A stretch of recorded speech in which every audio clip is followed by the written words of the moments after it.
Dans un restaurant de luxe, un millionnaire arrogant déjeune avec son fils qui ne peut plus marcher depuis 5 ans. Soudain, une fillette pauvre, pieds nus, apparaît parmi les clients et déclare avec détermination « Donne-moi à manger, et je guérirai ton fils ». L'homme éclate de rire. Il humilie l'enfant devant tout le monde. Jusqu'à ce que le jeune garçon murmure quelque chose d'impossible, « Mes jambes sont chaudes ». À partir de ce miracle, une quête désespérée commence, révélant un passé cruel et une véritable chance de rédemption. Dans l'un des restaurants les plus luxueux de Nianta, Kerem Adal, la légende du monde des affaires d'Istanbul, déjeunait avec son fils de 9 ans, Eren. Sur leur table, des plats que seuls les plus riches pouvaient commander. Kerem était un habitué de cet endroit qui rappelait les palais de l'époque impériale. Assis parmi les lustres en cristal, les colonnes de marbre et les dorures, il parlait au téléphone tout en surveillant l'état de son fils. Eren était cloué dans un fauteuil roulant depuis le terrible accident qu'il avait eu 5 ans plus tôt. Des médecins de renommée mondiale, d'innombrables opérations et thérapies n'avaient apporté aucune solution. Grâce à son immense fortune, Kerem avait fait tout ce qui était en son pouvoir pour la condition de son fils. Mais aucun résultat n'avait été obtenu. L'état d'Eren avait été qualifié d'impossible médicalement.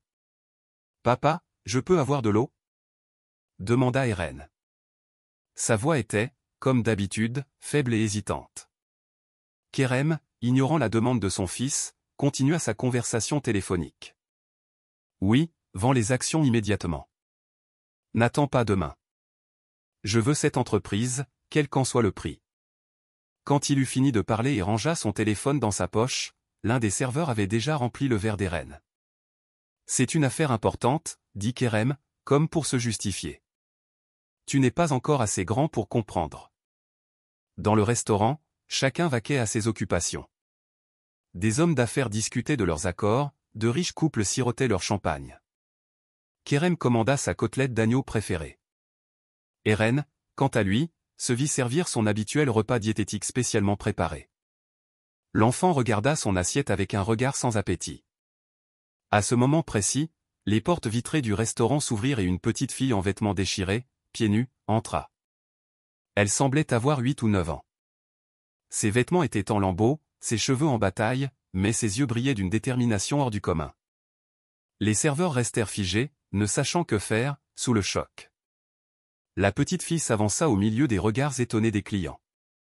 Certains la regardaient avec dégoût, d'autres avec curiosité, et d'autres encore avec pitié. La fillette se dirigea droit vers la table de Kerem et Eren, comme si elle avait un but précis. Lorsqu'elle s'approcha d'eux, le visage de Kerem se crispa de fureur. « Qu'est-ce que tu fais là ? Sors d'ici !» cria-t-il, en faisant un geste de la main pour la chasser. Sans se laisser le moins du monde affecté par la colère de Kerem, la fillette tourna ses yeux vers Eren. D'une voix calme, elle dit « Donne-moi à manger, et je guérirai ton fils. » En entendant cette phrase, Kerem éclata de rire. Des regards curieux se tournèrent vers eux depuis les autres tables. « Vous avez entendu ?» demanda-t-il à voix haute aux personnes autour. Cette petite mendiante prétend pouvoir faire ce que les meilleurs médecins du monde n'ont pas réussi à faire. Qui es-tu pour dire une telle chose ? La fillette, Daphne, réussit à rester calme malgré les humiliations de Kerem. Je m'appelle Daphne, et oui, je peux guérir ton fils. Eren regardait la fillette avec curiosité. Contrairement à son père, ses yeux ne montraient ni peur ni colère, mais de l'intérêt. Papa, peut-être devriez-vous l'écouter. Kerem fit taire brusquement son fils. Puis il se tourna vers le serveur. Faites sortir cette mendiante immédiatement. Je ne comprends pas comment elle a pu entrer. Où est la sécurité ? 2 serveurs se préparèrent à saisir la fillette par les bras pour la faire sortir. Mais avec un dernier mouvement, elle se précipita vers le fauteuil roulant d'Eren et toucha les jambes inertes du garçon. Il n'y eut rien de spectaculaire. Ni lumière, ni parole magique. Juste le contact pur de petites mains sales. Tandis que Kerem continuait de rire, le visage d'Eren changea soudainement. Ses yeux s'écarquillèrent, ses lèvres tremblèrent. « Papa, dit-il en un murmure, je sens mes jambes chaudes. Je sens quelque chose. » Le rire de Kerem s'arrêta brusquement. L'expression sur son visage changea instantanément, mélange de stupéfaction et d'incrédulité. « Qu'est-ce que tu as dit ? demanda-t-il, comme s'il avait mal entendu. Il y a de la chaleur dans mes jambes, papa. Pour la première fois depuis 5 ans, je sens quelque chose. Tout le monde dans le restaurant observait la scène sous le choc. Les serveurs avaient cessé de retenir la fillette et la regardaient avec stupéfaction. Eren, avec un effort incroyable, essaya de bouger légèrement sa jambe, et ses orteils remuèrent vraiment. En voyant ce moment miraculeux, le visage de Kerem devint livide, blanc comme un linge. C'était comme si toute son arrogance, son insolence et sa cruauté des 5 dernières années s'étaient évaporées en un instant. Devant lui se tenait maintenant un homme qui avait commis la plus grande erreur de sa vie. Profitant de la surprise des serveurs, la fillette quitta rapidement le restaurant. Kerem, comme s'il sortait d'une transe, se leva brusquement. « Attends, arrête, s'il te plaît !» cria-t-il, mais il était trop tard. Les portes vitrées s'étaient refermées, et la fillette avait disparu dans les rues bondées d'Istanbul. Kerem, pris de panique, courut dehors, mais la fillette était introuvable. Quand il revint, son fils examinait toujours ses jambes avec une expression étonnée. « Papa, je sens vraiment, » dit Eren, les yeux remplis de larmes. « Comment est-ce possible ?» Kerem s'agenouilla à côté de son fils. Ses mains tremblaient. « Je dois trouver cette fille. Eren, quoi qu'il en coûte, je dois la trouver. » Tout le monde dans le restaurant observait en silence, comme s'ils avaient été témoins d'un événement incroyable. Kerem rassembla les serveurs et les agents de sécurité autour de lui. « Trouvez cette fille immédiatement. Fouillez tout le quartier maintenant. Il y aura une grande récompense pour celui qui la trouvera. » La voix de Kerem n'était plus cette voix forte et autoritaire. C'était désormais la voix suppliante d'un père désespéré et effrayé. Il sortit son téléphone et appela son assistant. « Ahmet, nous faisons face à une situation d'urgence. Rassemble toute l'équipe, détective, sécurité, appelle tout le monde. Nous cherchons une fillette à Nianta. 8 à 9 ans, en vêtements déchirés, pieds nus. Oui, commencez tout de suite. » Le gérant du restaurant s'approcha de Kerem. « Monsieur, pouvons-nous vous aider? J'ai besoin de voir vos caméras de sécurité. J'ai besoin de l'image de cette fille. » Kerem se tourna vers son fils. « Eren, ne t'inquiète pas, je vais trouver cette fille et la ramener. Si elle peut te guérir, nous devons lui donner une chance. » Eren hocha la tête. Il était encore stupéfait, mais pour la première fois en 5 ans, il y avait une véritable lueur d'espoir sur son visage. Ce jour-là, la vie de Kerem Adal changea complètement. Cet événement, qui commença dans le restaurant luxueux de Nianta, allait être un tournant décisif pour lui. Il n'avait maintenant qu'un seul objectif, trouver Defne. Et cette quête allait le confronter à une vérité inattendue. Kerem Adal, l'un des hommes d'affaires les plus puissants d'Istanbul, ne s'était jamais senti aussi désespéré. 2 heures s'étaient écoulées depuis l'incident au restaurant, et son fils Eren était assis silencieusement sur le siège arrière de la voiture de luxe. De temps en temps, il touchait ses jambes pour vérifier si la chaleur qu'il ressentait était toujours là. « Tu le sens toujours ?» demanda Kerem, regardant son fils dans le rétroviseur. Eren acquiesça de la tête. « Oui papa, ça a diminué, mais il y a toujours une chaleur, et je peux bouger mes orteils. Regarde. » Kerem quitta la route des yeux un instant et vit les orteils de son fils remuer légèrement. Il n'en croyait pas ses yeux. Pendant 5 ans, les meilleurs médecins du monde, les traitements les plus chers n'avaient donné aucun résultat. Et maintenant, une fillette en vêtements déchirés, pieds nus. C'était une situation inconcevable. Peut-être y avait-il une explication psychologique à cette situation étrange. Peut-être Kerem avait été influencé par la confiance de cette fille, mais les effets psychologiques ne pouvaient pas faire bouger des jambes paralysées, n'est-ce pas? Kerem gara sa voiture devant sa villa à Étilé. Les agents de sécurité du manoir ouvrirent immédiatement les portes. Dès qu'il entra dans la villa, il prit Eren dans ses bras et le porta à l'intérieur. D'habitude, ses assistants faisaient cela, mais aujourd'hui, c'était différent. Kerem voulait toucher son fils, sentir qu'il avait été témoin de ce miracle. « Madame Ayla » appela-t-il son intendante. La femme d'âge moyen, élégamment vêtue, vint immédiatement à eux. « Oui, monsieur. » Appelez le docteur Selim, qu'il vienne immédiatement. Eren voulut descendre des bras de son père et s'asseoir dans son fauteuil roulant. « Papa, Je pense que je peux bouger un peu tout seul. Kerem le regarda, retenant son souffle. Eren se souleva légèrement en utilisant ses bras et tenta de mettre du poids sur ses jambes. Il ne put pas se tenir complètement debout, mais les muscles de ses jambes se contractèrent pour la première fois en 5 ans. « Mon Dieu !»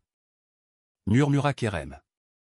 Ses yeux se remplirent de larmes, mais en tant qu'homme d'affaires, il avait appris à ne pas montrer ses émotions, surtout devant son fils.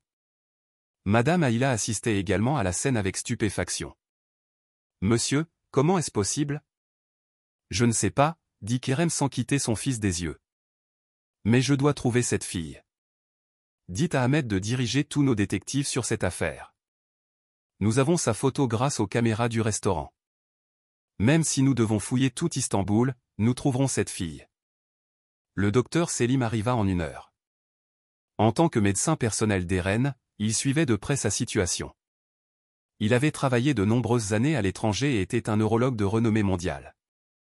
Pendant qu'il examinait Eren, l'expression de stupéfaction sur son visage s'accentuait de plus en plus. « Monsieur Kerem, nous sommes confrontés à quelque chose d'incroyable, » dit-il en retirant son stéthoscope. « Il y a vraiment une activité nerveuse dans les jambes d'Eren. Une activité que nous n'avons pas vue depuis 5 ans. »« Comment est-ce possible, docteur ?» demanda Kerem, faisant les 100 pas dans la pièce. « Tous les spécialistes, vous compris, avaient dit que mon fils ne marcherait plus jamais. » Le docteur Selim ne pouvait cacher sa surprise. « Je ne peux pas l'expliquer scientifiquement. Il existe des cas similaires dans la littérature médicale, mais ils sont très rares. Parfois, le corps peut se guérir de manière inattendue, mais que cela se produise si soudainement. »« Une fillette l'a touché, » dit Kerem, comme s'il avait lui-même du mal à accepter cette réalité. « Une fille nommée Defne nous a approchés au restaurant et a dit qu'elle pouvait guérir mon fils. » Le docteur Selim haussa les sourcils. « C'est une affirmation extraordinaire, mais le changement dans l'état d'Eren est aussi extraordinaire. » Eren se redressa dans son lit. « Docteur, je pourrais marcher ?» Le docteur Selim caressa les cheveux de l'enfant. « Il est encore trop tôt, Eren, mais cette activité dans tes jambes est prometteuse.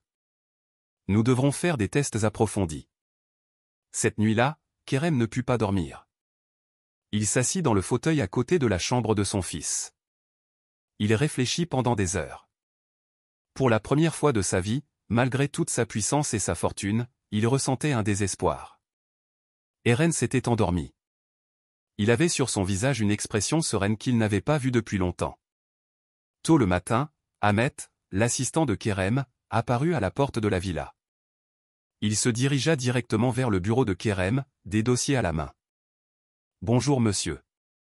Nous avons travaillé toute la nuit. Nous avons téléchargé les images des caméras du restaurant dans tous les systèmes de sécurité. Nous avons également recueilli des images des entreprises environnantes. » demanda Kerem avec impatience. La fille accourut vers les ruelles derrière Nianta après avoir quitté le restaurant. Sa dernière image vient de la rue Tesvikiy. Ensuite, nous perdons sa trace. Kerem frappa son poing sur la table. C'est tout ? Avec toute notre technologie, toutes nos ressources, nous ne pouvons pas trouver une petite fille. Monsieur ? La fille semble s'être évaporée, mais nous avons élargi nos recherches. Nous cherchons dans les endroits où les sans-abri séjournent dans cette zone, les organisations d'aide, tous les points possibles. Kerem prit une profonde inspiration. Passer des annonces dans les journaux et à la télévision. Offrez une récompense. Essayez tout, mais trouvez cette fille. Ahmet n'avait jamais vu son patron aussi agité. Monsieur, si vous me permettez, pourquoi cette fille est-elle si importante ? Kerem se dirigea vers la fenêtre et regarda le paysage d'Istanbul. Mon fils ne sentait plus rien depuis 5 ans, Ahmet. Après le toucher de cette fille, il sent ses jambes. Même le docteur Selim est stupéfait. Les yeux d'Ahmet s'écarquillèrent. C'est donc une sorte de miracle ? Miracle, guérison, peu importe. Je dois trouver la personne qui peut guérir mon fils. À ce moment-là, Madame Ayla entra dans la pièce. Monsieur, Eren est réveillé et veut vous parler. Il a l'air très excité. Kerem courut immédiatement vers la chambre de son fils. Eren était assis sur son lit, examinant ses jambes. « Papa, regarde !» cria Eren avec enthousiasme. Puis, avec un effort incroyable, il souleva sa jambe droite de quelques centimètres. Le mouvement était très petit, mais c'était un mouvement considéré comme impossible 5 ans auparavant. Kerem s'assit à côté de son fils. Ses yeux étaient embués de larmes. Eren, c'est incroyable. As-tu pu trouver cette fille, papa, Daphne? Kerem secoua la tête. Pas encore, mais je la trouverai, je te le promets. Eren prit la main de son père. Tu sais papa? Quand cette fille m'a regardé, il y avait quelque chose dans ses yeux. Comme si elle me connaissait. Comme quoi? Demanda Kerem avec curiosité. Je ne sais pas, mais elle m'a donné confiance et quand elle m'a touché, j'ai senti que quelque chose changeait en moi. Pas seulement mes jambes, mais comme si quelque chose en moi aussi avait changé. Kerem réfléchit aux paroles de son fils. Dans les affaires, il avait toujours cru aux faits concrets. Aux faits mesurables, prouvables. Mais maintenant, il était confronté à une situation inexplicable et, pour la première fois de sa vie, il commença à penser que quelque chose au-delà de la science pouvait exister. Papa, dit Eren d'un air pensif, pourquoi cette fille est-elle venue à nous? Pourquoi m'a-t-elle choisi? Cette question était l'une de celles qui tracassaient Kerem. Cela ne pouvait pas être une coïncidence. Avec tant de restaurants de luxe, pourquoi était-elle venue là, et pourquoi s'était-elle dirigée directement vers leur table? Je ne sais pas mon fils, dit-il honnêtement, mais quand je la trouverai, ce sera la première question que je lui poserai. À l'autre bout d'Istanbul, dans les quartiers pauvres de Tarlaba, la petite Daphne se réveillait à côté de sa mère. Elle se souvint de ce qui s'était passé la veille et un léger sourire apparut sur son visage. Enfin, le moment qu'elles attendaient depuis si longtemps était arrivé. Une semaine s'était écoulée et Kerem Adal avait mis tout Istanbul sens dessus-dessous pour retrouver Daphne. Il y avait la photo de la fille dans les journaux, à la télévision, sur d'énormes panneaux publicitaires. Une récompense astronomique était annoncée à côté de l'inscription « Si vous connaissez cette fille, veuillez appeler ». L'amélioration de l'état d'Eren continuait. Il pouvait maintenant bouger davantage ses jambes et même se tenir debout avec un support pendant de courtes périodes. En voyant les progrès de son fils, Kerem devenait encore plus acharné.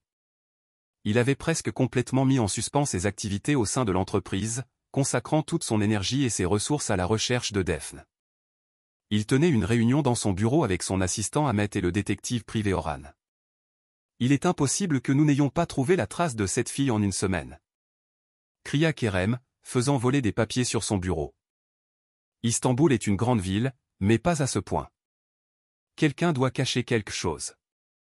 Le détective Orhan répondit d'une voix calme. Monsieur Adal, croyez-moi, nous faisons de notre mieux. Nous avons fouillé de fond en comble Tarlaba, Dolapdere, Kasmpa, tous les quartiers pauvres. Mais personne ne connaît cette fille, ou bien ils la connaissent et ne veulent pas parler.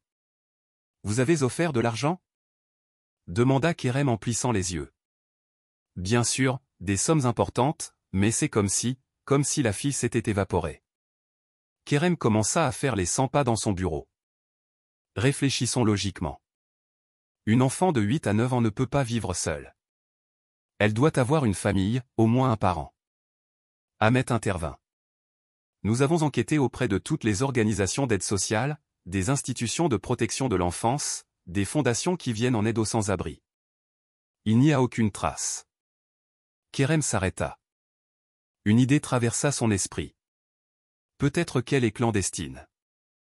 Peut-être qu'elle est quelqu'un qui n'existe pas légalement. Le détective Orhan haussa les sourcils. Parlez-vous d'immigrés clandestins? C'est possible. Syrienne, afghane, peu importe qui elle est.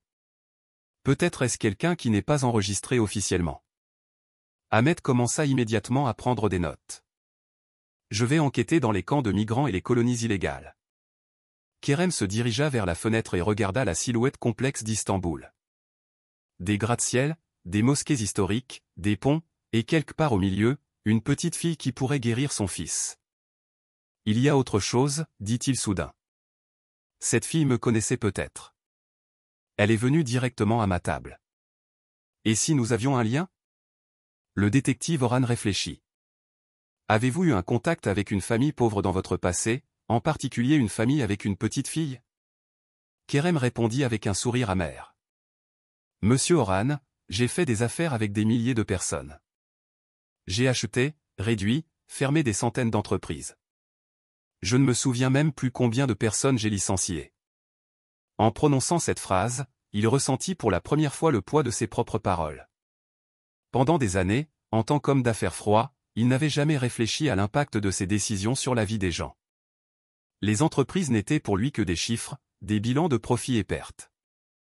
Mais maintenant, examinons vos dossiers, dit Ahmet.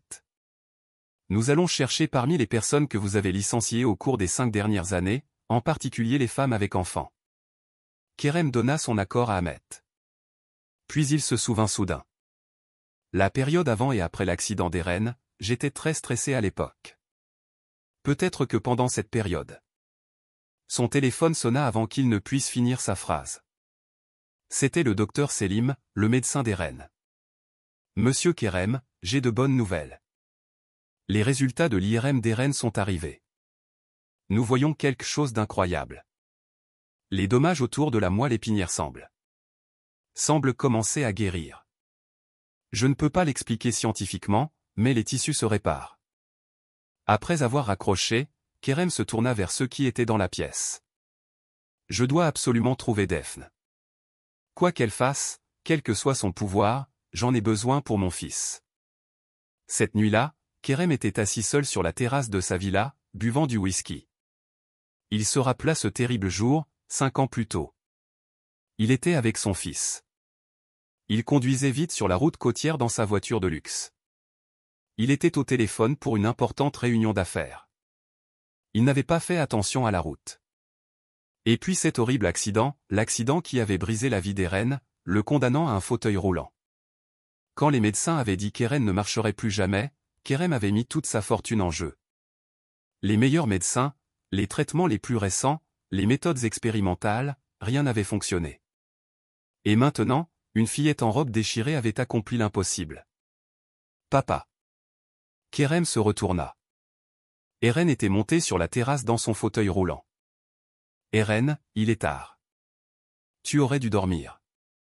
Je n'ai pas pu dormir, dit Eren en s'approchant de son père. Je pense à cette fille. À Daphne. Kerem caressa les cheveux de son fils. Moi aussi je pensais à elle. Tu vas la trouver? Oui, je la trouverai. Je te le promets. Eren regarda son père. Il y avait de la curiosité dans ses yeux. Papa, pourquoi a-t-elle voulu me guérir? Kerem s'était posé cette question à maintes reprises. Je ne sais pas mon fils, mais quand je la trouverai, ce sera la première question que je lui poserai. C'est peut-être la fille d'un ange, dit Eren, avec une pureté enfantine. Kerem sourit légèrement. Avant, il se serait moqué de telles choses, mais maintenant, il ne considérait plus rien comme impossible. Peut-être, dit-il, sans rejeter l'idée de son fils. Le lendemain matin, un appel arriva au bureau de Kerem. Ahmet fit irruption dans le bureau de son patron avec excitation. Monsieur, nous avons reçu un renseignement. Une femme dit qu'elle connaît Daphne. Elle l'a vue dans un centre d'aide à Fatih. Kerem se leva immédiatement. Préparez la voiture. Une demi-heure plus tard, Kerem parcourait les rues étroites de Fatih dans sa voiture de luxe. Les habitants du quartier étaient surpris de voir une telle voiture et les regardaient avec curiosité. Ils s'arrêtèrent devant un petit bâtiment ancien. L'enseigne indiquait « Centre d'aide Umutli ». En entrant, ils virent un salon simplement meublé. Des femmes et des enfants étaient assis, mangeant la nourriture distribuée. Tout le monde regardait cet homme riche en costume avec étonnement. Kerem s'approcha de la responsable du centre. « Je cherche une fillette nommée Daphne. 8 à 9 ans, cheveux bruns, très minces. » La femme responsable secoua la tête. « Il y a beaucoup d'enfants ici, monsieur. Je ne connais pas leurs noms exacts. » « S'il vous plaît, c'est très important, » dit Kerem en sortant une photo de sa poche. C'est elle. La femme regarda la photo, réfléchit. « Oui, j'ai vu cette fille. Elle vient ici de temps en temps, mange. Mais ce n'est pas régulier. Parfois, elle ne se montre pas pendant des semaines, puis elle apparaît soudainement. Sa mère, sa famille, a-t-elle une mère? Demanda Kerem avec impatience. Je ne sais pas exactement où ils vivent, mais ils devraient être quelque part du côté de Bala. Un endroit très pauvre. Kerem remercia la femme et lui tendit une épaisse enveloppe qu'il avait sortie de sa poche. Ceci est pour votre centre, vous faites du bon travail. Le montant dans l'enveloppe dépassait probablement le budget annuel du petit centre. La femme remercia avec stupéfaction. Kerem se dirigea vers Bala. C'était l'un des plus anciens quartiers d'Istanbul. Autrefois habité par de riches familles juives et grecques, c'est aujourd'hui un quartier coloré et historique, abritant principalement des familles pauvres. Il appela le détective Orhan. Viens à Bala, rassemble toute l'équipe. Nous allons fouiller quartier par quartier, rue par rue. Kerem gara sa voiture et commença à marcher dans les rues étroites et en pente de Bala. De vieilles maisons colorées, des cordes à linge, des enfants qui jouaient. Ce monde était très éloigné de l'univers luxueux auquel il était habitué. Après des heures de recherche, alors que le soleil commençait à se coucher, l'un des détectives téléphona. Monsieur Adal, nous avons trouvé une piste. Il y aurait une mère et sa fille vivant au dernier étage d'une vieille maison grecque dans les ruelles de Bala. Le descriptif correspond. Le cœur de Kerem s'accéléra. Donnez-moi l'adresse, j'arrive tout de suite. Ils se retrouvèrent devant un bâtiment ancien dont la peinture s'écaillait. Le bâtiment devait autrefois être magnifique, mais il était maintenant délabré et usé. Elle vivrait au dernier étage, dit le détective. Mais elles ne sont pas à la maison en ce moment. Les voisins disent que Madame Zeynep rentre de son travail de nettoyage tous les jours à cette heure-là. Kerem s'assit sur les marches devant le bâtiment et attendit. Le soleil était complètement couché, les lampadaires étaient allumés, et puis, au coin de la rue, deux silhouettes apparurent, une femme d'apparence fatiguée et la petite fille à ses côtés. Kerem se leva. Son cœur battait la chamade. Il avait enfin trouvé la fille mystérieuse qui avait guéri son fils. Mais en regardant la femme, un étrange sentiment de familiarité l'envahit. Il connaissait cette femme d'un certain endroit. À mesure que la femme et la fille s'approchaient, le visage de Kerem pâlit. C'était impossible. Cette femme de l'événement d'il y a 5 ans. Non, ça ne pouvait pas être. Mais ce visage. Les genoux de Kerem commencèrent à trembler.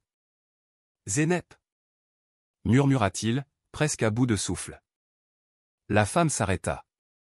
Elle le regarda avec étonnement. Ses yeux s'écarquillèrent. Son visage se crispa soudainement. Kerem Adal, dit-elle, crachant presque les mots. Qu'est-ce que tu fais ici? Kerem et Zeynep se regardaient dans l'étroite rue de Bala, comme si le temps s'était arrêté. Sous la lumière pâle du lampadaire, la fatigue et la colère sur le visage de Zeynep semblaient encore plus prononcées. Defne était cachée derrière sa mère, observant Kerem avec des yeux curieux. « Comment nous as-tu trouvés » demanda Zeynep. Sa voix était tremblante mais ferme. « Votre fille, dit Kerem en regardant Defne. Elle a touché mon fils au restaurant et puis...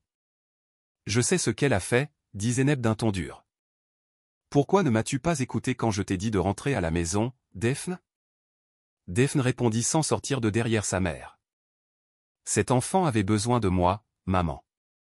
Je l'ai senti. Zeynep prit une profonde inspiration. Puis elle se tourna vers Kerem. Qu'est-ce que tu veux de nous? Tu as ruiné nos vies il y a 5 ans. Qui a-t-il maintenant? Kerem ne comprenait pas exactement ce que Zeynep disait. Zeynep, je me souviens de toi, mais je ne me souviens pas exactement de ce qui s'est passé il y a 5 ans. Zeynep laissa échapper un rire amer. Bien sûr que tu ne te souviens pas. Pour toi, j'étais juste l'un des milliers d'employés licenciés. Une expression de compréhension apparut sur le visage de Kerem. Tu travaillais chez Adal Inat? Oui, en tant qu'architecte. C'est moi qui concevais tes projets, monsieur Kerem. Jusqu'à ce que j'apprenne que j'étais enceinte. Les souvenirs commencèrent à revenir à l'esprit de Kerem. Il y a 5 ans, peu de temps avant l'accident de son fils Eren, oui, il y avait une jeune architecte très talentueuse qui travaillait dans son entreprise. Zeynep, quel était ton nom de famille? Demir. Zeynep Demir. Je me souviens, dit Kerem, la voix basse. Tu avais demandé un congé de maternité. Pas un congé, dit Zeynep, les yeux brillants de colère. J'avais juste demandé quelques heures de congé pour mes rendez-vous médicaux, mais tu m'as viré. Tu as dit que je diminuais la performance de l'entreprise. Kerem se rappela ce jour-là. L'entreprise était dans la phase finale d'un grand projet. Il était sous stress et ne supportait pas les problèmes supplémentaires d'une employée enceinte. Il l'avait licenciée d'un trait de plume. Après ce jour, il n'y avait plus jamais repensé. Commença Kerem, mais il ne trouva pas les bons mots. Tu veux savoir ce qui s'est passé ensuite, monsieur Kerem? Continua Zeynep d'un ton amer. Je n'ai pas trouvé de travail. Personne ne m'a embauché enceinte. Je n'ai pas pu payer mon loyer. J'ai été expulsé de ma maison. Je me suis retrouvé à la rue. J'ai accouché de Defne seul dans un refuge pour sans-abri. Kerem écoutait avec horreur. Il n'avait jamais pensé que sa décision aurait pu avoir des conséquences aussi terribles.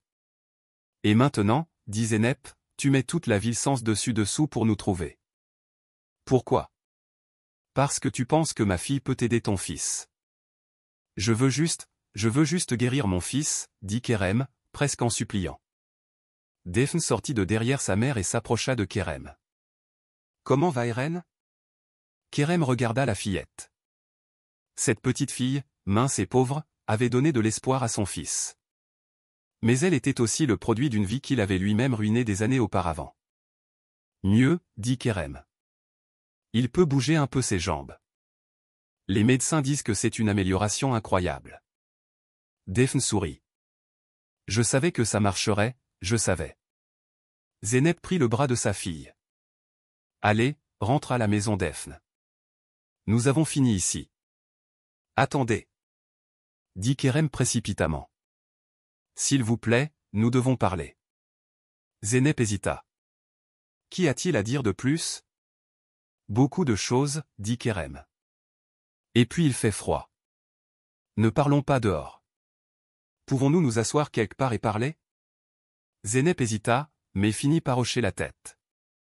D'accord, mais nous n'avons pas beaucoup de temps. C'est l'heure de dormir pour Defne. Ils entrèrent dans un petit salon de thé à proximité. Les tables étaient presque vides. Kerem commanda du thé et des gâteaux au serveur. Defne regardait les gâteaux avec grand appétit.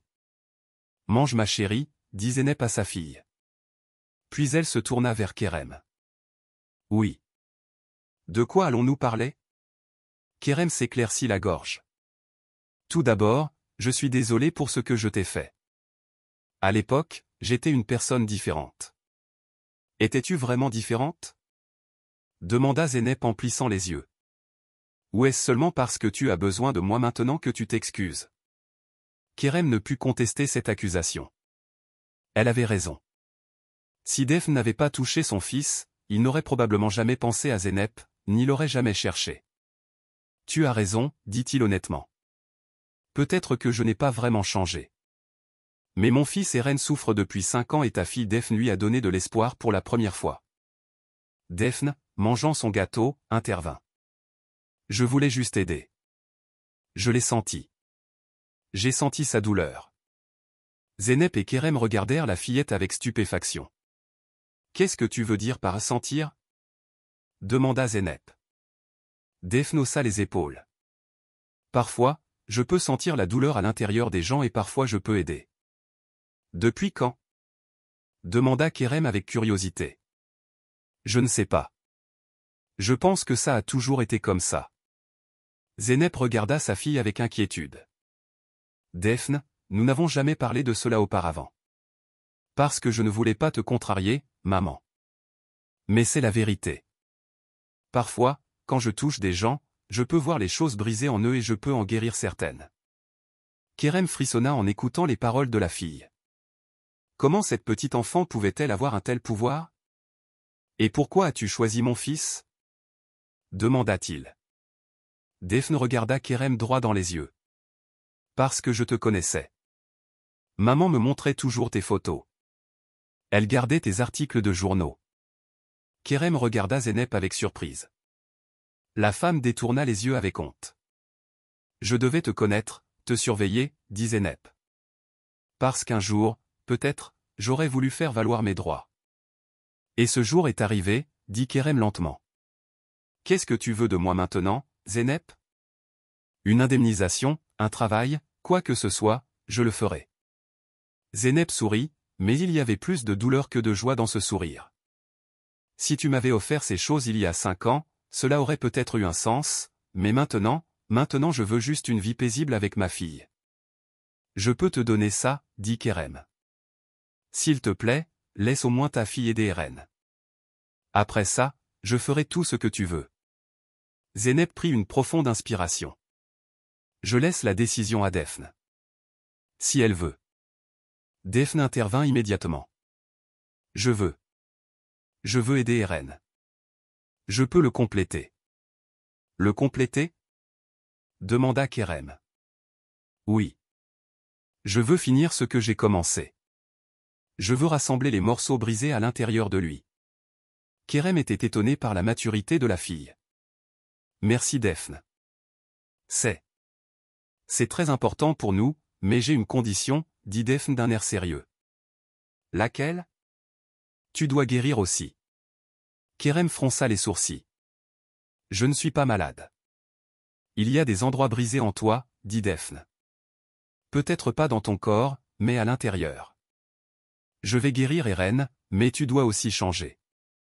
Kerem fut secoué par les paroles de cette petite fille. C'était comme si elle regardait au plus profond de son âme. Quoi? Que dois-je faire? Tu le trouveras, dit Daphne. Mais tu peux commencer par ma mère. Tu dois réparer le mal que tu lui as fait, à elle et à moi. Zeynep regarda sa fille avec stupéfaction. Daphne, tu n'as pas besoin de parler si grand. Non maman, je dis la vérité. Cet homme fait du mal aux gens, mais il y a aussi de la bonté en lui. Je peux le sentir. Kerem regarda cette petite fille assise à table. Elle n'avait que 9 ans, mais elle parlait avec une sagesse de siècle. D'accord. Je te le promets. Je vais changer et je vais aussi arranger vos vies. Nous ne voulons pas, dit Zeynep immédiatement. Nous ne voulons pas de ta charité. Pas de charité, dit Kerem. Je veux vous donner ce que vous méritez. Je t'ai licencié injustement. Tu as donc droit à une indemnisation. Et aussi une compensation pour les difficultés que vous avez rencontrées pendant 5 ans. Nous ne voulons pas de votre argent, répéta Zeynep. Alors, que voulez-vous? Demanda Kerem désespérément. Zeynep réfléchit un instant. Une bonne éducation pour Daphne, un foyer sûr, une vie normale. Je suis prête à travailler pour cela. Je ne veux pas de charité. Je comprends, dit Kerem. Alors, reprendriez-vous votre poste chez Ada Linat, à votre ancien poste, ou même à un rang plus élevé? Zeynep plissa les yeux. Pourquoi? Juste pour que ma fille aide ton fils? Non, dit Kerem. Parce que tu es une architecte talentueuse et mon entreprise a besoin de gens comme toi. Zeynep jaugea Kerem pendant un long moment. Puis elle hocha lentement la tête. Je vais y réfléchir. Bien, dit Kerem, soulagé. Maintenant, pouvons-nous faire en sorte que Daphne voie Eren? Le docteur Selim sera là aussi. Juste pour s'assurer que tout est en sécurité. Zeynep regarda sa fille. Qu'en dis-tu, Daphne? Je veux y aller, dit Daphne avec détermination. Je veux guérir Eren. D'accord, dit Zeynep en soupirant. Mais je viendrai avec vous et je serai là à tout moment. Bien sûr, dit Kerem. Ma voiture est dehors. Si vous voulez, nous pouvons partir tout de suite. Zeynep hésita. Pas ce soir. Daphne a besoin de dormir. Demain, nous viendrons demain matin. Kerem tenta de réprimer son impatience. Même s'il voulait agir immédiatement, il devait respecter les conditions de Zeynep. D'accord, dit-il, demain matin, je vous donnerai mon adresse. Pas besoin, dit Zeynep avec un léger sarcasme. Tout le monde connaît ta villa à Éthylé, monsieur Kerem. Les journaux en parlent. Kerem hocha la tête, honteux. Tu as raison. Je vais organiser votre prise en charge. Dans ce cas, ce n'est pas nécessaire, dit Zeynep. Nous viendrons nous-mêmes. Daphne intervint. Maman, pourquoi es-tu si en colère contre lui? Zeynep regarda sa fille avec amour. Tu ne peux pas comprendre, ma chérie. tu es trop jeune. Je comprends, dit Daphne d'un air sérieux. Il t'a fait du mal. Et tu souffres encore. Mais parfois, pardonner est le seul moyen de se guérir soi-même. Kerem et Zeynep regardèrent la petite fille qui prononçait ces paroles sages avec stupéfaction. Peut-être as-tu raison, dit Zeynep lentement. Mais pardonner n'est pas facile, Daphne. Je sais, dit Daphne. Mais ça vaut la peine d'essayer, n'est-ce pas? Kerem se demandait d'où venait cette sagesse extraordinaire qu'il voyait dans les yeux de Daphne. Il y avait quelque chose de différent chez cet enfant. Non seulement son toucher guérisseur, mais aussi sa capacité à toucher les âmes. Venez chez nous demain matin à 9 h, dit Kerem. Je peux envoyer mon chauffeur. Nous viendrons nous-mêmes, répéta Zeynep, faisant référence au bus. Kerem voulut protester mais y renonça. Il ne devait pas blesser davantage la fierté de cette femme. D'accord, dit-il simplement. Nous vous attendrons. En quittant le salon de thé, Kerem se retourna. Zeynep et Daphne se tenaient la main et marchaient dans les rues étroites de Bala. La mère et la fille, malgré leur pauvreté, étaient liées par un lien fort, et maintenant, cela avait aussi touché la vie de Kerem. En montant dans sa voiture de luxe, Kerem pensait à ce qui allait se passer demain. Daphne allait-elle vraiment pouvoir guérir complètement Eren? Et s'il y parvenait, Kerem pourrait-il tenir sa promesse et changer? En démarrant sa voiture, il sentit pour la première fois de sa vie qu'il devait faire face non seulement au succès matériel, mais aussi aux valeurs spirituelles. Kerem était agité depuis le petit matin. Il faisait les 100 pas dans le grand salon de sa villa, regardant constamment sa montre. Eren, quant à lui, n'avait presque pas dormi d'excitation. Il était assis dans son fauteuil roulant près de la fenêtre, observant chaque voiture qui arrivait. « Papa, tu penses qu'ils vont venir ?» demanda Eren d'une voix inquiète. Kerem s'assit à côté de son fils. « Ils viendront, ils l'ont promis.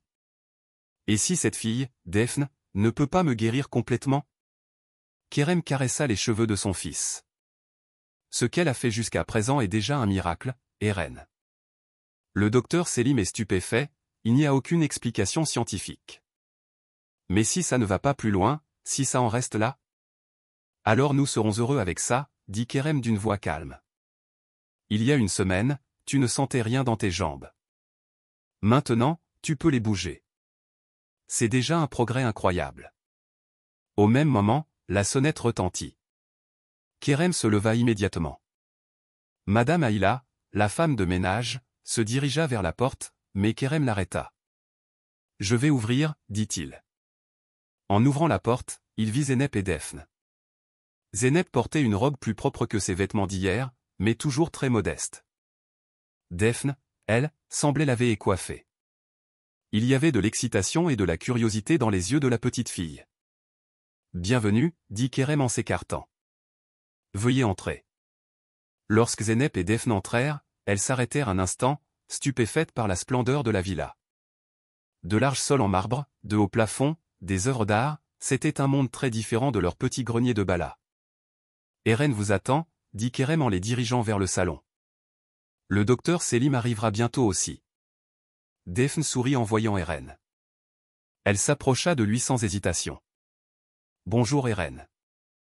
Eren sourit un peu timidement. Bonjour Daphne. Merci, enfin, pour ce que tu as fait. Daphne s'approcha du fauteuil roulant.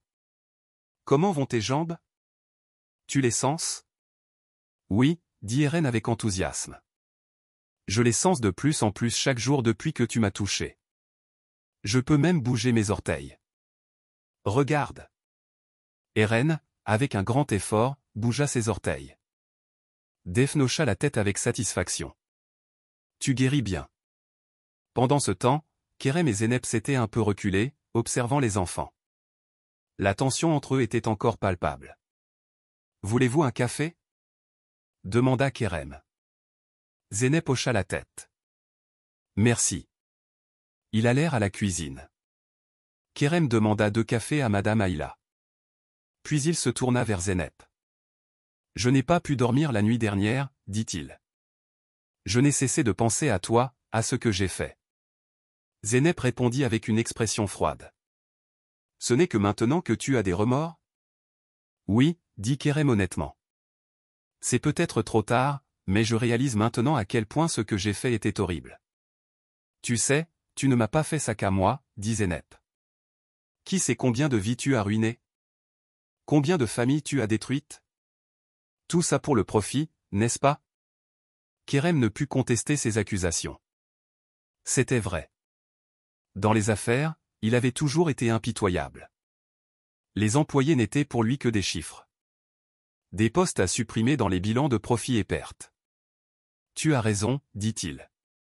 Mais je veux changer. Je veux réparer les blessures intérieures, comme Daphne l'a dit. Pourquoi? Demanda Zeynep. Seulement pour que ton fils guérisse? Peut-être au début, dit Kerem. Mais maintenant, je ne sais pas. Peut-être que Daphne n'a pas seulement touché Eren, mais moi aussi. Madame Aïla apporta les cafés. Zeynep était pensive en prenant sa tasse. Ma fille est très spéciale, dit-elle. Elle a toujours été différente des autres enfants. Parfois, j'avais peur que les gens n'exploitent ce don. Je ne l'exploiterai pas, dit Kerem. Je le promets. Une promesse? Rit Zeynep. Je sais bien à quel point vos promesses sont précieuses, monsieur Kerem. Kerem ne put contester ses paroles. Il n'avait pas tenu ses promesses par le passé. Dans le monde des affaires, les promesses n'avaient de valeur que l'encre sur le papier. Cette fois, c'est différent, dit-il lentement. Comme Daphne l'a dit, je dois changer aussi. Au même instant, on frappa à la porte. Le docteur Selim était arrivé. L'homme grand, d'âge moyen, entra avec sa mallette. Bonjour, dit-il. Puis il vit Zeynep. Vous devez être la mère de Daphne. Zeynep hocha la tête. Oui, Zeynep Demir.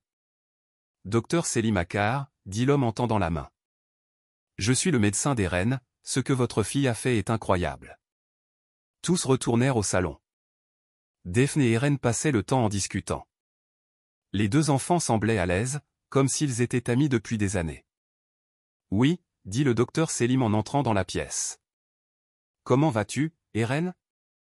Je vais bien, docteur, dit Eren. Je montrai à Daphne que je pouvais bouger mes jambes. Le docteur Selim hocha la tête avec satisfaction. Puis il se tourna vers Daphne. Tu es une fille très spéciale, Daphne. Comment fais-tu ça?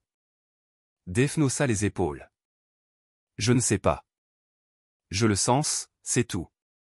Je peux voir les endroits brisés à l'intérieur des gens et parfois je peux les réparer. Le docteur Selim regarda la petite fille avec étonnement. C'est un talent scientifiquement inexplicable. Vous ne pouvez pas tout expliquer par la science, docteur, dit Daphne d'un ton mature. Certaines choses existent, c'est tout. Le docteur Selim sourit. Tu as raison. Alors, qu'as-tu l'intention de faire pour Eren aujourd'hui? Je veux le toucher à nouveau, dit Daphne. Je dois finir ce que j'ai commencé. Le docteur regarda Zeynep. L'autorisez-vous? Zeynep regarda sa fille. Elle vit la détermination dans les yeux de Daphne. Si Daphne veut. Je veux, maman, dit Daphne. Je veux aider Eren. Le docteur Selim ouvrit sa mallette d'examen. Si vous me permettez, je resterai ici au cas où. Daphne alla près d'Eren. As-tu peur? Eren secoua la tête. Non, je te fais confiance. Ferme les yeux, dit Daphne. Essence, c'est tout. Eren ferma les yeux. Daphne posa ses mains sur les jambes d'Eren. Tout le monde dans la pièce retenait son souffle, observant ce moment. Kerem se tenait à côté de Zeynep, tremblant presque. Daphne ferma les yeux. Ses mains bougeaient légèrement sur les jambes d'Eren.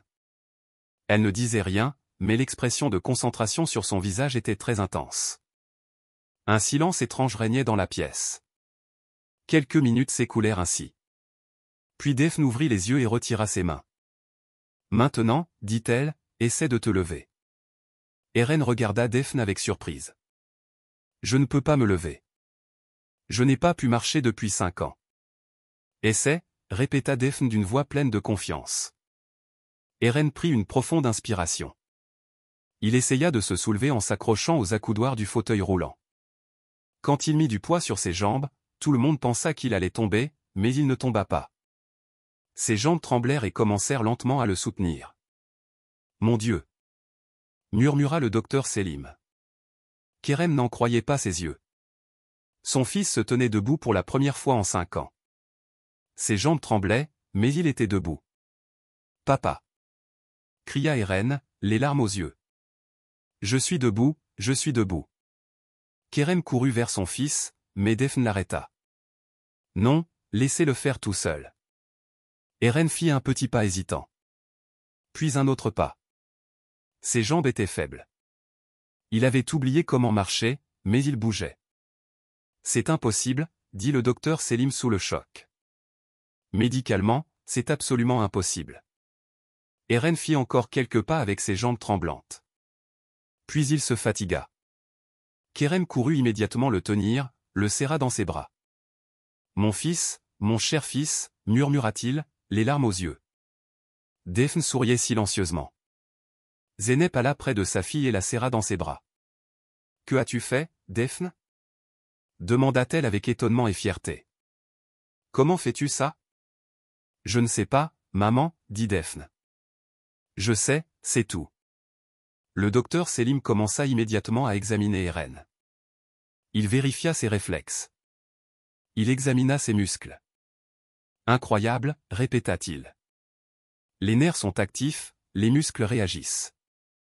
C'est comme si l'accident n'avait jamais eu lieu. » Kerem, toujours serrant son fils, ne pouvait retenir ses larmes. Pour la première fois de sa vie, il montrait ses émotions aussi ouvertement. « Merci, » dit-il en regardant Defne. « Je ne sais pas comment te remercier. » Defne regarda Kerem avec une expression sérieuse. « Je te l'ai dit. Maintenant, c'est ton tour. »« Quoi ?» demanda Kerem sans comprendre. Eren a commencé à marcher. « Maintenant tu dois changer, » dit Defne. « Tu dois réparer les endroits brisés en toi. » Kerem était étonné par la sagesse de cette petite fille. « Je le promets, Defne. Je vais changer. » « Les promesses ne suffisent pas, » dit Defne. « Il faut des actes. »« Que veux-tu que je fasse ?» demanda Kerem. Defne réfléchit. « Répare le mal que tu as fait à ma mère et à moi, et pas seulement à nous, mais à tous ceux à qui tu as fait du mal, puis utilise ton pouvoir pour le bien. » Kerem hocha la tête sous le poids de ces mots. « Je le ferai, je le promets. » Eren s'approcha de son père. Il chancelait encore mais pouvait marcher seul. « Papa, » dit-il, « Defne et sa tante peuvent-elles rester avec nous s'il te plaît ?» Kerem regarda Zeynep avec surprise. « Si vous voulez, il y a beaucoup de chambres dans la villa, ou je peux vous trouver une autre maison. » Zeynep hésita. « Je ne sais pas. »« S'il te plaît, maman, » dit Defne. « Eren et moi sommes devenus amis et il a besoin d'encore un peu de temps pour guérir complètement. » Zeynep regarda sa fille. Puis Eren, puis Kerem. Pendant 5 ans, elle avait détesté cet homme. Mais maintenant, grâce à sa fille, il était peut-être temps de pardonner. « D'accord, » dit-elle finalement. « Mais je travaillerai selon mes propres conditions, je paierai mon loyer. »« Bien sûr, » dit Kerem immédiatement. « Vous pouvez commencer à travailler au département d'architecture de l'entreprise. Je pense à un poste plus élevé que votre ancien. »« Et Defne doit aller à l'école, » dit Zeynep. « Une bonne école. »« Bien sûr, » dit Kerem. « Je peux organiser l'une des meilleures écoles d'Istanbul. »« Non, » dit Defne soudainement. « Je veux une école normale. Pas celle où vont les enfants très riches. » Kerem regarda Defne avec stupéfaction. Cette fille était vraiment différente. « D'accord, comme tu veux. » Le docteur Selim, toujours étonné, examinait Eren. Il aura besoin d'exercices réguliers. Ses muscles sont très faibles, mais étonnamment, les dommages nerveux semblent complètement guéris. Pouvons-nous commencer la physiothérapie ? Demanda Kerem. Dès demain, dit le docteur Selim. Mais je dois dire que le fait qu'Eren puisse marcher en si peu de temps, c'est un miracle. Zeynep regarda sa fille avec des yeux remplis de fierté. Defne avait un talent extraordinaire, mais elle était aussi une enfant très sensible et fragile. Defne, tu es fatiguée ? Demanda Zeynep. Defne hocha la tête. Un peu, mais je suis heureuse. Eren peut marcher. Kerem appela Madame Ayla. Veuillez préparer les chambres d'amis. Madame Zeynep et sa fille resteront avec nous. Puis il se tourna vers Zeynep. Voulez-vous apporter vos affaires? Je peux envoyer mon chauffeur. Zeynep sourit. Nous n'avons pas beaucoup d'affaires. Un sac suffira. Je peux y aller moi-même. Je peux venir avec toi, maman? Demanda Daphne. Je veux apporter mes livres. Bien sûr, dit Zeynep. Kerem intervint. Puis-je venir avec vous? Je voudrais aider. Zeynep hésita un instant. Puis elle hocha la tête. D'accord. Kerem, Zeynep et Daphne allèrent au petit grenier de Bala. En entrant dans cette humble maison, Kerem sentit une oppression dans sa poitrine. C'était une petite pièce humide. Un seul lit, quelques livres, une vieille table. Zeynep et Daphne avaient vécu ici pendant 5 ans. Voici notre maison, dit Zeynep avec un léger sarcasme. Un peu différente de la villa Adal, n'est-ce pas? Kerem regarda autour de lui, honteux. Cette femme et sa fille avaient dû vivre dans ces conditions à cause de lui. Je suis désolé, dit-il à nouveau. Je suis vraiment désolé. Daphne, ramassant ses livres, intervint. Ce qui compte, c'est ce que tu fais maintenant, pas ce que tu as fait dans le passé. Kerem fut à nouveau étonné par la sagesse de cette petite fille. Tu as raison, Daphne. Et je promets que maintenant je ferai ce qui est juste. 1 mois s'était écoulé. Le printemps enveloppait Istanbul de toute sa beauté. Les fleurs du jardin de la villa Adal étaient écloses, tout était coloré. Eren se promenait dans le jardin. Il ne boitait presque plus. Grâce à la physiothérapie et aux exercices réguliers, ses muscles s'étaient renforcés et il avait commencé à retrouver son ancienne santé. Dans un coin du jardin, Daphne lisait un livre. Elle vivait maintenant aussi à la villa et allait à sa nouvelle école. Zeynep, quant à elle, avait commencé à travailler au département d'architecture des Adalinat. Au début, il y avait eu des rumeurs parmi les employés de l'entreprise. Le fait que Kerem Adal ait accueilli chez lui une ancienne employée et sa fille avait piqué la curiosité de tout le monde. Mais avec le temps, ils avaient vu à quel point Zeynep était une architecte talentueuse. Kerem observait le jardin depuis la fenêtre de son bureau. Voir son fils marcher lui semblait toujours un miracle. Après le toucher de Daphne, Eren avait complètement guéri. Même le docteur Selim avait dit que c'était médicalement inexplicable. Mais ce qui préoccupait Kerem, c'était la tâche que Daphne lui avait confiée, changer, réparer les blessures intérieures et compenser non seulement Zeynep, mais aussi tous ceux à qui il avait fait du mal. Comme première étape, il avait apporté d'importants changements dans son entreprise. Il avait essayé de retrouver tous les employés qu'il avait licenciés injustement et leur avait offert de nouvelles opportunités d'emploi. Il avait mis en place de nouvelles politiques offrant des congés spéciaux aux femmes enceintes et un soutien supplémentaire aux familles avec enfants. Il avait alloué une partie des bénéfices de l'entreprise à des bourses d'études pour les enfants défavorisés. Tout cela avait eu un grand retentissement dans le monde des affaires. Certains pensaient que Kerem était devenu fou, d'autres appréciaient ce changement. Mais pour Kerem, ce que les autres pensaient n'avait plus autant d'importance. Il essayait d'écouter sa voix intérieure et de faire ce qui était juste. « Monsieur » dit Madame Ayla en frappant à la porte et en entrant. « Madame Zeynep est là. Elle voudrait vous voir. » « Qu'elle entre » dit Kerem. Zeynep entra avec des dossiers à la main. Au cours du dernier mois, elle aussi avait changé. Elle semblait maintenant plus soignée, plus confiante, mais ce regard vif dans ses yeux était toujours là. « Les derniers plans du projet Bala » dit-elle en posant les dossiers sur le bureau. « Pour votre examen. » Kerem ouvrit les dossiers. C'était un projet de restauration d'anciens bâtiments délabrés à Bala. C'était la dernière idée de Kerem.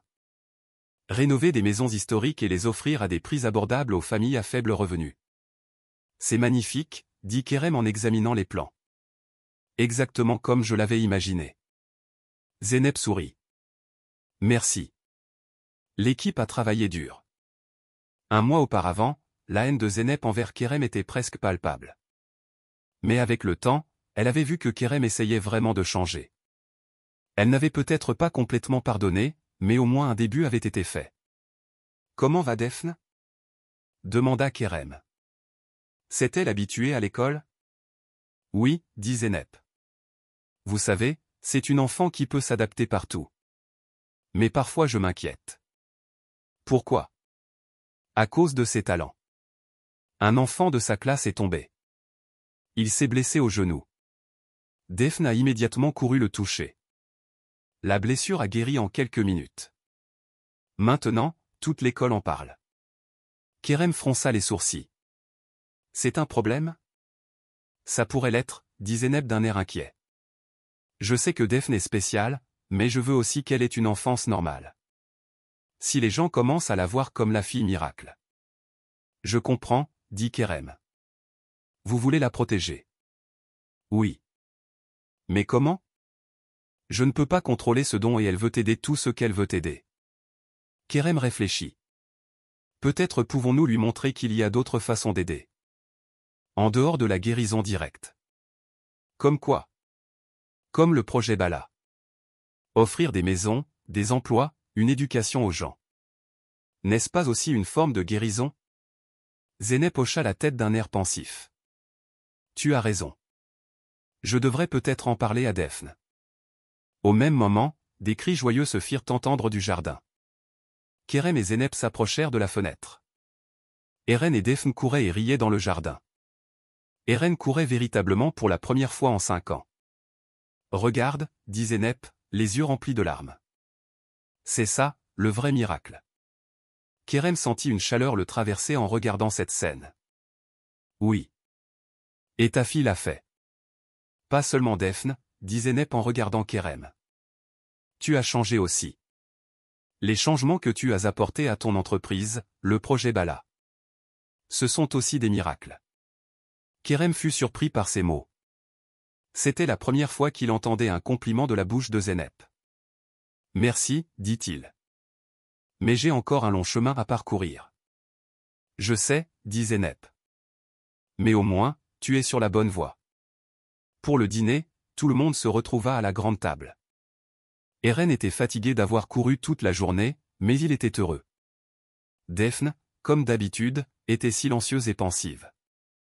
Zeynep et Kerem racontaient les événements de la journée. Papa, dit Eren soudain, je veux te demander quelque chose. Demande, mon fils. Daphne et tante Zeynep vont-elles continuer à vivre ici? Comme une famille? Kerem tressaillit à cette question. Il regarda Zeynep. Le visage de la femme rougit légèrement. Cela dépend de la décision de Madame Zeynep et de Daphne, dit Kerem en choisissant soigneusement ses mots. S'ils veulent rester ici, ils ont toujours une place. Mais n'ont-ils pas leur propre maison? Demanda Eren. Oui, dit Daphne en intervenant. Mais en ce moment, j'ai besoin de t'aider. C'est pourquoi nous sommes ici. Mais je suis guéri maintenant, dit Eren. Je peux marcher, je peux courir. Tout est normal. Ton corps est guéri, dit Daphne d'un air sage. Mais il y a d'autres choses. Comme quoi? Demanda Eren. Ton père, dit Daphne. Il est en train de guérir aussi, mais il lui faut encore du temps. Kerem fut surpris d'entendre ces mots. Moi? Je ne suis pas malade. Pas ton corps, dit Daphne. Mais ton âme est malade. Depuis très longtemps, mais elle guérit. Tout le monde à table se tut face à la sagesse extraordinaire de cette petite fille. Daphne semblait avoir non seulement des mains qui guérissaient, mais aussi des yeux qui voyaient à l'intérieur des âmes. Alors, quand serai-je complètement guéri? Demanda Kerem sur un ton mi-sérieux, mi-plaisant. Daphne répondit pensivement. Tu le sauras. Le moment où tu le sentiras à l'intérieur. Après le dîner, Kerem s'assit dans le fauteuil sur la terrasse, observant le paysage d'Istanbul. Les lumières du Bosphore se reflétaient dans l'eau sombre. Une multitude de pensées l'occupait. Je dérange? Zeynep s'approcha de lui, tenant 2 tasses de thé. Non, je vous en prie, dit Kerem en désignant la place à côté de lui. Zeynep s'assit. Elle tendit l'une des tasses de thé à Kerem. J'ai entendu au bureau aujourd'hui. Les actions de l'entreprise ont chuté. Kerem sourit. Oui. Les investisseurs ne sont pas très contents de mes nouvelles politiques. Quand les dividendes diminuent. Tu n'es pas inquiet? Avant, je l'aurais été, c'est certain, dit Kerem. Mais maintenant, j'ai d'autres priorités. Tu changes, comme Daphne l'a dit Zeynep avec un léger sourire. Tu crois? Oui. L'ancien Kerem Adal que je connaissais aurait tout fait pour ne pas perdre un sou. Maintenant, ce sont des projets sociaux, les droits des employés, des fondations caritatives. Kerem prit une gorgée de thé. Peut-être que cet accident était un signe. L'accident des reines. Qu'est-ce que tu veux dire? Un avertissement pour que je revoie ma vie. Mais je n'ai pas compris. Jusqu'à ce que Daphne vienne nous secouer. Zeynep hocha la tête d'un air pensif. Peut-être, qui sait? Ils restèrent silencieux un moment, buvant leur thé. Sous le ciel étoilé, les lumières de la ville scintillaient. Tu sais, dit Kerem soudain, le jour où je t'ai viré, j'étais en fait dans une période très difficile. Des problèmes financiers, un divorce difficile, la lutte pour la garde des reines, mais ce ne sont pas des excuses. Il n'y a aucune excuse pour ce que je t'ai fait. Zeynep resta silencieuse un moment. Puis, je sais, dit-elle. Les gens, parfois, quand ils souffrent, font aussi souffrir les autres. C'est une partie de l'être humain. Mais nous pouvons changer, n'est-ce pas? Demanda Kerem avec espoir. Oui, dit Zeynep. Nous pouvons changer. Tu changes. Et toi? Demanda Kerem. As-tu changé aussi? Zeynep réfléchit. Peut-être que la colère et la haine que je portais en moi depuis 5 ans ne sont plus aussi fortes. Daphne a raison. Peut-être que je guéris aussi. Entendre ces mots réchauffa le cœur de Kerem. C'est une bonne chose. Zeynep se leva. Il est tard. Je me lève tôt demain. Bonne nuit Kerem. Bonne nuit Zeynep. Après le départ de Zeynep, Kerem resta assis là longtemps. Il pensa aux derniers mois de sa vie. Comme tout avait changé. Alors qu'il n'était autrefois intéressé que par l'argent, le pouvoir et le succès, il poursuivait maintenant des valeurs complètement différentes. La santé de son fils, aider les autres, réparer ses erreurs. Les paroles de Daphne résonnaient dans son esprit, la lumière en toi est désormais éclatante. Oui, maintenant, il y avait une légèreté, une clarté en lui. Ce lourd fardeau sombre qu'il portait avait disparu. Il était remplacé par le désir d'aider les autres, le sentiment de chérir ses proches. Le lendemain matin, Kerem se leva tôt. Avant le petit déjeuner, il alla à son bureau et alluma son ordinateur. Il écrivit un email. Un email long et détaillé. Un plan prévoyant des changements radicaux dans toutes les politiques de son entreprise. Les droits des employés, les projets de responsabilité sociale, la durabilité environnementale. Tels seraient désormais les nouveaux principes fondamentaux des Adal Holding. Après avoir envoyé l'email, il sortit dans le jardin. Le soleil venait de se lever. Les fleurs étaient mouillées de la rosée du matin. Il prit une profonde inspiration. Il y avait en lui une légèreté qu'il n'avait pas ressentie depuis longtemps. Bonjour, dit une voix. Il se retourna et vit Daphne. La petite fille était debout dans le jardin, en pyjama. Bonjour Daphne, dit Kerem en souriant. Tu es levée tôt toi aussi, dit Daphne. Je pensais à la vie, dit Kerem, et à la façon dont elle a changé.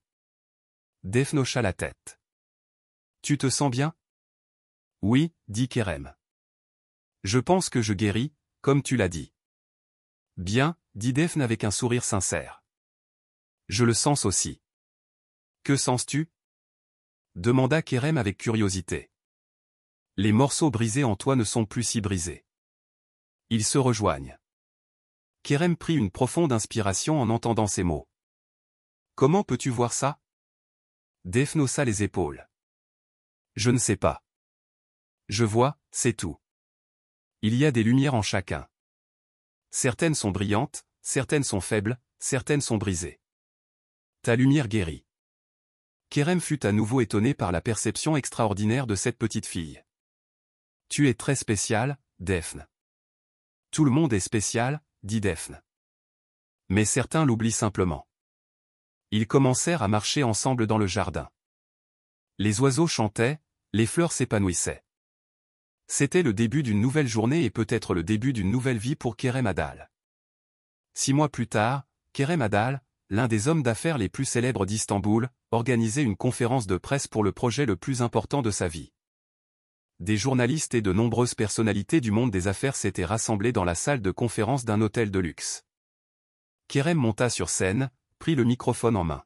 « Bienvenue, dit-il en regardant l'assistance, aujourd'hui, je souhaite partager avec vous la création de la Fondation Adal. » La salle fut remplie de murmures excitants.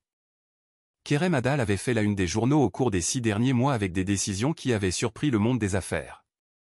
Maintenant, il fondait une fondation à laquelle il allait faire don d'une grande partie de sa fortune.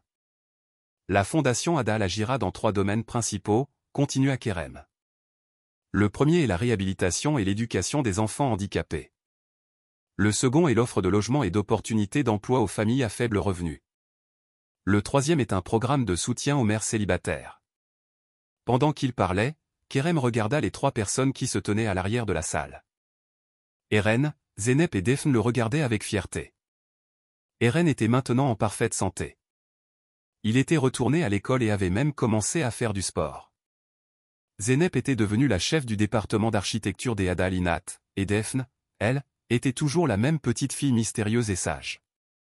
L'histoire de la création de cette fondation est basée sur une expérience personnelle, dit Kerem. Il y a 6 mois, j'ai rencontré un événement qui a changé ma vie. Mon fils Eren a été cloué dans un fauteuil roulant pendant 5 ans. Le monde médical disait qu'il ne marcherait plus jamais. Mais ensuite, un miracle s'est produit. La salle se tut avec curiosité. Les yeux de Kerem étaient remplis de larmes.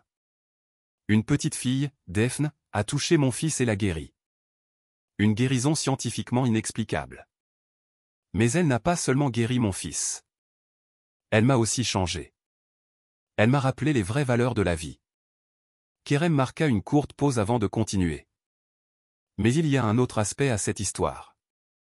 La mère de cette petite fille, Zeynep Demir, était une architecte talentueuse qui travaillait dans mon entreprise il y a des années.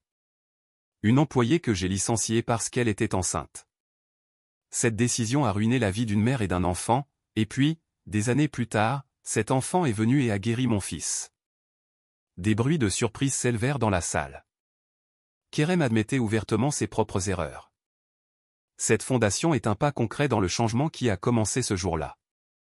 Je sais maintenant que le vrai succès n'est pas seulement de gagner de l'argent, mais de toucher la vie des gens, de leur donner de l'espoir. Quand le discours fut terminé, l'assistance applaudit debout. Les journalistes commencèrent immédiatement à poser des questions. Kerem répondit à chaque question avec patience, mais ses yeux se tournaient constamment vers les 3 personnes à l'arrière de la salle. Une fois la réunion terminée, Kerem s'approcha d'eux. Eren serra son père dans ses bras. « Tu as parlé merveilleusement bien, papa. »« Merci, mon fils, » dit Kerem en souriant. Zeynep était d'une élégance professionnelle. Elle était maintenant une femme d'affaires forte et confiante. C'était un discours impressionnant, dit-elle. Mais étonnamment honnête. Comme Defne l'a dit Kerem en regardant la petite fille, pour guérir, il faut d'abord affronter la vérité. Defne sourit. Tu as fait du bon travail. Les 4 déjeunèrent au restaurant de l'hôtel. Les serveurs accordaient une attention particulière à la table de Kerem Adal. Eren parla de ses succès scolaires. Désormais, sa matière préférée était l'éducation physique et il avait été sélectionné pour l'équipe de football. Et j'ai une nouvelle, dit Zeynep à la fin du repas. Defne et moi avons décidé de déménager dans notre propre maison. Kerem et Eren les regardèrent avec surprise. Pourquoi ? Demanda Eren avec tristesse. N'êtes-vous pas heureuse avec nous ? Nous sommes très heureuses, dit Defne. Mais le moment est venu. Eren est complètement guéri et ton père aussi. Alors moi aussi je suis guéri ? Demanda Kerem avec un léger sourire. Defne hocha la tête. Oui, les morceaux brisés en toi sont maintenant réparés. Maintenant, tu peux continuer ton propre chemin. Kerem fut à nouveau étonné par la sagesse de cette petite fille. Où allez-vous déménager ? Dans l'une des maisons du projet Bala, dit Zeynep. Une des maisons historiques restaurées par ton entreprise. Ne t'inquiète pas, nous paierons un loyer juste. Mais pourrons-nous vous voir ? demanda Eren avec inquiétude. Bien sûr, dit Daphne en prenant la main de son ami. Nous sommes ensemble à l'école, tu as oublié? Et nous pouvons nous voir le week-end aussi. Kerem regarda Zeynep. Tu es sûr? Il n'y a aucun problème à ce que vous restiez à la villa. Je suis sûr, dit Zeynep. Daphne et moi devons construire nos propres vies sans votre aide. Kerem hocha la tête avec compréhension. Je comprends et je respecte. Mais je tiens à ce que vous sachiez que ma porte sera toujours ouverte. Merci, dit Zeynep sincèrement. Après le repas, Kerem et Eren les déposèrent à leur nouvelle maison à Bala. L'ancienne maison grecque avait été entièrement restaurée. C'était une jolie maison avec sa façade colorée, ses fenêtres en saillie et son petit jardin. Voici notre nouvelle maison, dit Zeynep. En ouvrant la porte, l'atmosphère chaleureuse de la maison les enveloppa tous. C'était une maison simple mais élégante, décorée avec le goût de Zeynep. La chambre de Daphne était pleine de livres. La petite fille montra avec enthousiasme sa chambre à Eren. Kerem s'arrêta dans le salon et regarda autour de lui. C'est une belle maison. Merci, dit Zeynep. Après tout, c'est moi qui l'ai conçue. C'est vrai, rit Kerem. J'avais oublié. Ils restèrent silencieux un moment. 6 mois auparavant, ils s'étaient rencontrés dans un petit grenier pauvre dans les ruelles de Bala. Zeynep était pleine de haine ce jour-là. Maintenant, ils étaient dans le même quartier, mais dans des conditions très différentes, avec des sentiments différents. Je veux te remercier, dit Kerem. Pour tout. Moi? Demanda Zeynep avec surprise. C'est moi qui devrais te remercier. Tu m'as rendu mon travail. Tu as fourni à Daphne une bonne éducation. Non, dit Kerem. J'ai ruiné ta vie et celle de Daphne. Et puis ta fille est venue et a guéri mon fils. Elle m'a donné une seconde chance. C'est à moi de te remercier. Zeynep réfléchit un moment. Peut-être que personne n'a besoin de remercier personne. Peut-être que tout s'est passé comme il le devait. Qu'est-ce que tu veux dire? Comme Daphne l'a dit, tout a une raison. Peut-être que si je n'avais pas été licencié, ce don spécial de Daphne n'aurait pas été révélé. Peut-être que si Eren n'avait pas eu l'accident, tu n'aurais jamais changé. Kerem réfléchit à ces mots. Tu parles de destin? Je ne sais pas, dit Zeynep en souriant. Je ne suis qu'une architecte. La philosophie n'est pas mon domaine. Kerem rit. Tu as raison, mais les 6 derniers mois ont été les plus précieux de ma vie et je vous le dois. Pas à nous, dit Zeynep. Tu te le dois à toi-même. Tu as décidé de changer. Nous n'avons fait qu'ouvrir la porte. Les enfants sortirent de la chambre et vinrent à eux. Daphne avait montré ses livres à Eren. C'est l'heure de partir? Demanda Eren avec tristesse. Oui, dit Kerem. Mais tu peux voir Daphne quand tu veux. Et bien sûr, Madame Zeynep aussi, au travail, tous les jours. En se disant au revoir, Daphne serra Kerem dans ses bras. N'oublie pas, dit-elle. La lumière en toi est maintenant brillante. Ne la laisse pas s'éteindre. Kerem admira à nouveau la sagesse de cette petite fille. Je le promets Daphne, je n'oublierai jamais. Kerem et Eren quittèrent la maison tandis que Zeynep et Daphne leur faisaient signe de la main à la porte. Le soleil du printemps frappait la façade colorée de la maison historique. C'était comme un symbole d'un nouveau départ. Dans la voiture, Kerem était plongé dans ses pensées. Comme sa vie avait changé.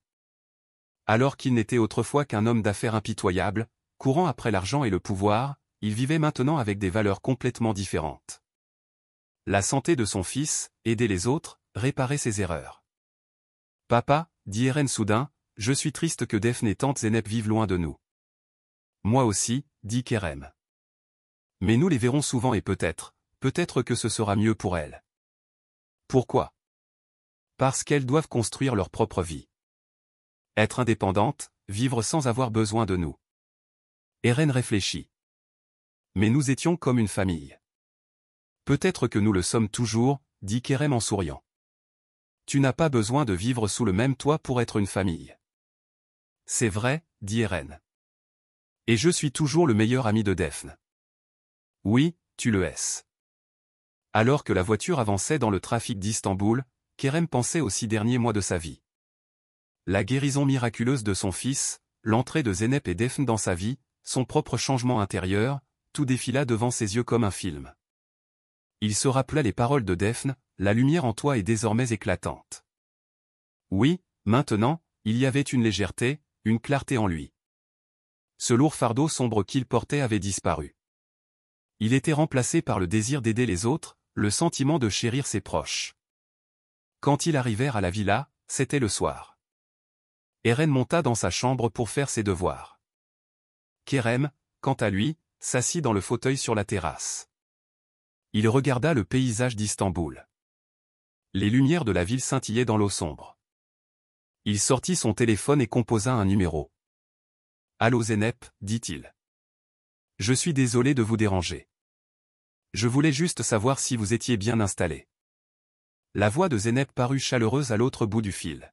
« Oui, merci. » Defne range sa chambre. Elle a l'air très heureuse. « Je suis content, dit Kerem.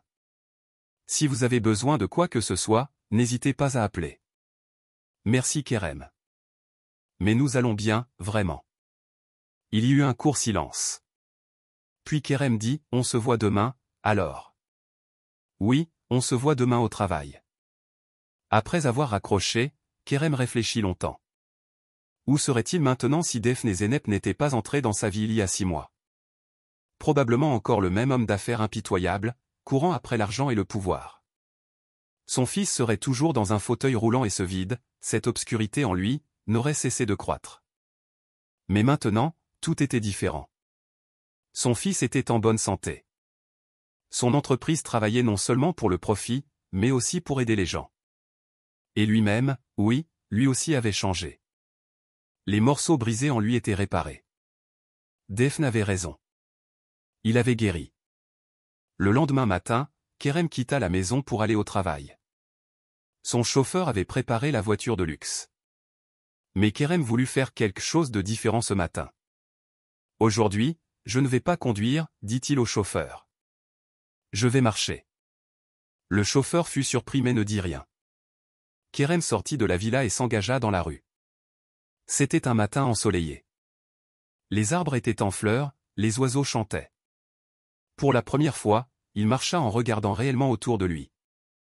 Il remarqua les gens, les maisons, les arbres. Il vit des détails qu'il n'avait jamais vus dans le tumulte de sa vie. Quand il arriva au travail, sa secrétaire le rencontra avec surprise. « Monsieur Adal, où est votre voiture ? » « Aujourd'hui, j'ai préféré marcher, dit Kerem en souriant. C'est une belle journée, n'est-ce pas ?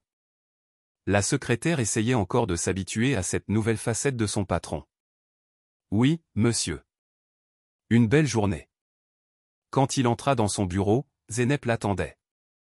Elle tenait les derniers rapports du projet Bala. Bonjour, dit Zeynep. Comment allez-vous ?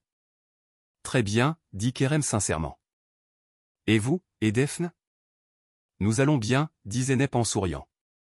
Nous aimons notre nouvelle maison. Je suis content, dit Kerem. Et merci. Pourquoi ? Demanda Zeynep avec surprise. Pour avoir changé ma vie, dit Kerem. Toi et Defne, sans vous, je serais toujours la même personne. Zeynep réfléchit un instant. Puis elle sourit lentement. Peut-être, mais c'est toi qui as décidé de changer. N'oublie pas cela. Je n'oublierai pas, dit Kerem. Maintenant, je n'oublierai plus rien. Ce jour-là, Kerem Adal se consacra à son travail avec une énergie plus grande que jamais. Mais cette fois, il travaillait non seulement pour gagner de l'argent, mais aussi pour toucher la vie des gens. La fondation Adal serait son véritable héritage, et peut-être qu'un jour Eren reprendrait cet héritage, poursuivant le travail que son père avait commencé. En rentrant chez lui le soir, Kerem choisit à nouveau de marcher. Marcher comme une personne normale dans les rues bondées d'Istanbul lui donnait une perspective différente. Au lieu de regarder la ville depuis la vitre de sa voiture de luxe, il la vivait réellement. Quand il arriva chez lui, Eren jouait au ballon dans le jardin. En voyant son père, il courut le serrer dans ses bras. « Papa, tu sais ce qui s'est passé à l'école aujourd'hui ? Defne a fait une présentation en classe. Elle a enchanté tout le monde. Même la maîtresse était impressionnée. Kerem sourit. Ça ne m'étonne pas. C'est une fille très spéciale. Oui, dit Eren. Et ma meilleure amie. Kerem caressa les cheveux de son fils. Tu es très spécial aussi, Eren. Et je suis reconnaissant de l'honneur que tu m'as fait d'être ton père. Eren serra son père dans ses bras. Je t'aime papa. Je t'aime aussi, mon fils. Cette nuit-là, avant de s'endormir, Kerem songea au changement de sa vie. Il avait été autrefois un homme qui ne courait qu'après l'argent et le pouvoir, méprisant son entourage. Mais le toucher d'une petite fille avait tout changé. Daphne n'avait pas seulement guéri les jambes d'Eren. Elle avait aussi guéri le cœur de Kerem, et c'était peut-être le plus grand des miracles. Quand il ferma les yeux, la paix et le bonheur qu'il ressentait en lui étaient des émotions qu'il n'avait jamais goûtées. La lumière en lui brillait vraiment maintenant. Chers auditeurs, nous espérons que ce voyage émotionnel de Kerem, Eren, Daphne et Zeynep vous a touché. Si vous souhaitez consulter notre liste spécialement préparée pour des histoires qui touchent également les cœurs, vous pouvez cliquer sur le lien à gauche. Si vous avez aimé cette histoire, n'oubliez pas de vous abonner à notre chaîne et d'aimer la vidéo. Chaque jour, nous partageons des histoires uniques qui explorent la complexité de la vie. Suivez-nous pour ne pas manquer nos prochains contenus. Nous attendons vos commentaires.